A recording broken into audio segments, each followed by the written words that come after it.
Onto the Sport 1000, very different layout to the GT. Club and bars, mirrors, very old school cafe racer bike, back to the 70s, 80s era, so quite a beautiful motorcycle. The front has no adjustability whatsoever, unfortunately, but on the shock on the rear we only have one on the left side of the motorcycle, and that is fully adjustable with compression, preload and rebound.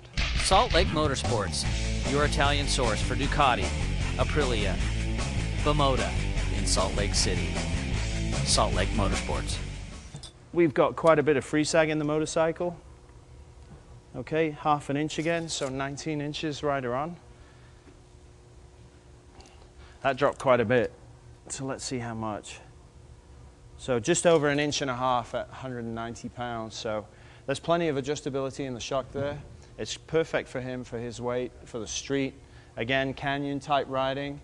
There's a lot of adjustability to be done with this bike, especially with the rebound damping on the shock, because it's far too severe and it really holds the back of the bike down, which changes the geometry drastically if you're going to do canyon riding. That needs to be fixed on the rebound for the shock right away.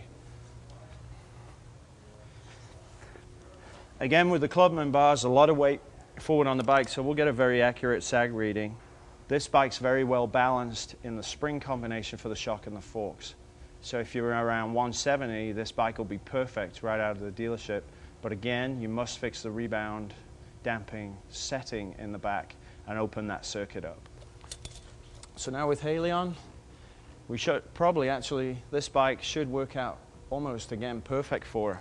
So we'll see.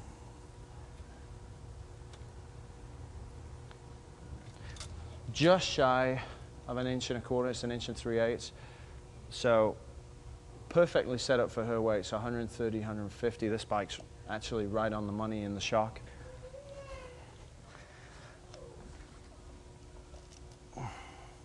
And just barely over 3.5 inches. So if you're in the weight range 130 to 150, this bike right out of the showroom, spring-wise, is excellent. Now with Chris on the bike, obviously we're going to expect a lot more sag in the back.